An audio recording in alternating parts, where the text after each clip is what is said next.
नमस्कार. मराठी किचन तडकामध्ये पुन्हा एकदा आपल्या सर्वांचं खूप खूप मनापासून स्वागत. तर आज आपण अतिशय सोपी अशी रेसिपी पाहणार आहोत. तर सकाळच्या घाई गडबडीमध्ये अगदी पटकन होणारी अशी रेसिपी आहे. अगदी झणझणीत आणि चमचमीत अशी रेसिपी पाहणार आहोत. तर त्याचबरोबर आपल्याला इथं कैरीची चटणीसुद्धा बनवायची आहे. अतिशय सोपी आणि चविष्ट अशी ही कैरीची चटणी आज आपण बनवणार आहोत. तुम्ही या अगोदर कधीही खाल्ली नसेल आणि पाहिलीही नसेल अशी कैरीची चटणी बनवणार आहोत. त्याचबरोबर आज मस्त अशी रेसिपीसुद्धा बनवणार आहोत. तर चला मग व्हिडिओला सुरुवात करूया.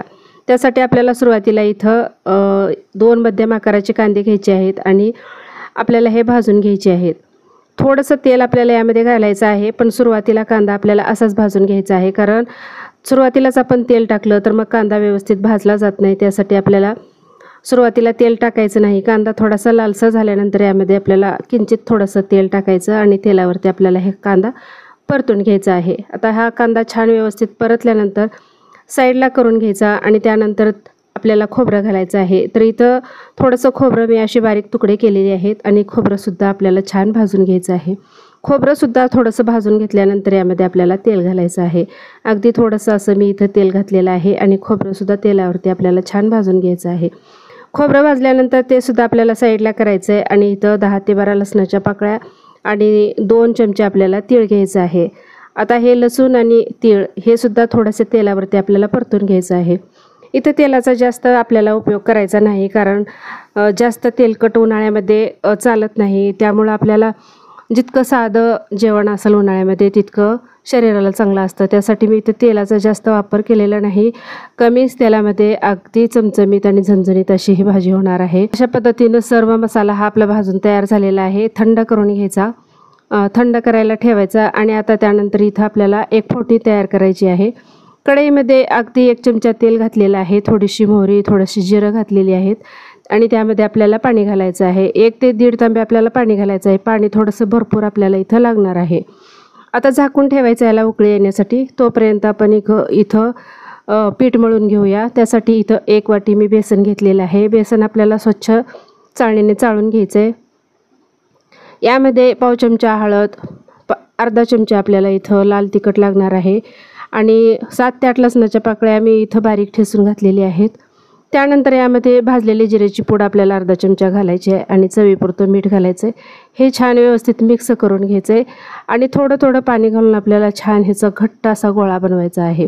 आता हे जे बेसनची भाजी आहे हे जास्त करून उन्हाळ्यामध्ये बनवली जाते, कारण उन्हाळ्यामध्ये भाजीला काहीही नसतं. असतात फळभाज्या, पालेभाज्या नसतात. फळभाज्या असतात पण त्याच भाज्या खाऊन कंटाळा येतो. त्यासाठी आपल्याला उन्हाळ्यामध्ये अशा बेसनच्या भाज्या जास्त प्रमाणात आपण बनवत असतो. पण त्या भाज्या आपण कमी तेलावरतीच करायच्या, म्हणजे उन्हाळ्यामध्ये जास्त तेलकट, तिखट, आंबट खायचं नसतं. त्यासाठी आपल्याला थोडंसं तेलावरतीच हे मी भाजी बनवणार आहे. अगदी चविष्ट होते. ह्या पद्धतीनं तुम्हीसुद्धा नक्की बनवून पहा. एकदा बनवाल तर पुन्हा पुन्हा बनवाल अशी ही भाजी खायला अतिशय चविष्ट लागते. तर अशा पद्धतीनं थोडासा तेलाचा हात घेऊन आपल्याला छान हे पीठ घट्टसर असं मळून घ्यायचं आहे आणि आता याला थोडंसं कोरडं पीठ लावायचं आणि याचे छान असं आपण चपाती लाटतो त्या पद्धतीनं लाटायचं. पण खूप जास्त पातळही नाही आणि खूप जास्त जाडही नाही, असं मध्यम आपल्याला याची चपाती लाटून घ्यायची आहे. आता या अगोदरसुद्धा मी गोळ्याची आमटी, बेसनच्या अशा बऱ्याच रेसिपी माझ्या चॅनलवर टाकलेल्या होत्या, पण ही रेसिपी मी टाकलेली नव्हती, कारण मी ही रेसिपी सतत बनवत असते आणि मग वाटलं की आपण ही रेसिपी टाकून बघूया. तर घाई गडबडीच्या वेळेला भाजीला काही नसलं तर मी अशा पद्धतीची भाजी बनवते. अतिशय चविष्ट लागते आणि आमच्या घरामध्ये सर्वांना आवडते ही भाजी. तर ही भाजी तुम्हीसुद्धा नक्की ट्राय करा. तर अशा पद्धतीनं आपल्याला याच्या छोट्या छोट्या वड्या पाडायच्या आहेत. वड्याचा आकार तुम्ही कसाही तुमच्या आवडीनुसार देऊ शकता. तर अशा वड्या आपल्या तयार झालेल्या आहेत आणि आता इथं पाण्याला उकळीसुद्धा आलेली आहेत. तर आता पाण्याला उकळी आल्यानंतर यामध्ये आपल्याला ह्या वड्या टाकायच्या आहेत. पाणी उकळत असतानाच यामध्ये वड्या टाकायच्या नाही, तर पाणी थंड असलं तर मग या वड्या एकमेकाला चिकटतात. त्यासाठी पाणी आपल्याला उकळत ठेवायचं आहे आणि त्यानंतर यामध्ये पटपट ह्या वड्या सोडून घ्यायच्या आहेत. आता ह्या वड्या शिजायला 5 ते 7 मिनिट लागतात आणि एका गॅसवरती इकडं मी ह्या वड्या शिजायला ठेवणार आहे आणि दुसरीकडे आपल्याला फोडणीची तयारी करायची आहे. फोडणीची तयारी होईपर्यंत आपल्या ह्या वड्या शिजून तयार होतात. आता इथं मिक्सरचं भांडं घेतलेलं आहे आणि आपण जो कांदा मसाला व्यवस्थित भाजून घेतलेला होता त्या मिक्सरच्या भांड्यामध्ये घालून बारीक याचं पेस्ट तयार करायची आहे। तर सुरुवातीला आपल्याला असंच हे थोडंसं फिरवून घ्यायचं आहे आणि त्यानंतर मग थोडंसं पाणी घालून आपल्याला एकदम मऊ असं बारीक बॅटर ह्याचं तयार करायचं आहे।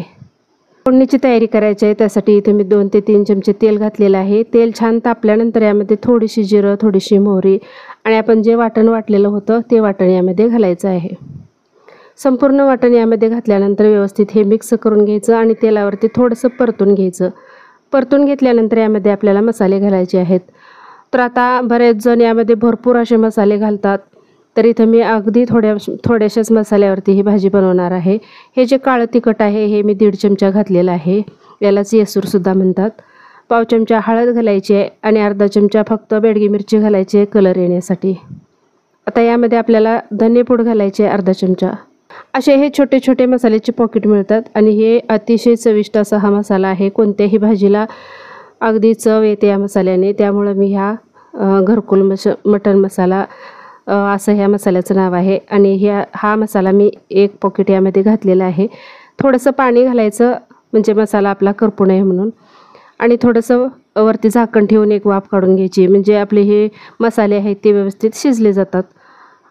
आता मसाले आपले छान शिजलेले आहेत, तर आता आपल्याला काय करायचं आहे, आपण जे वड्या शिजवायला ठेवलेल्या होत्या त्या वड्यासुद्धा आपल्या अगदी व्यवस्थित शिजलेल्या आहेत आणि त्या वड्या आपल्याला फोडणीमध्ये घालायच्या आहेत।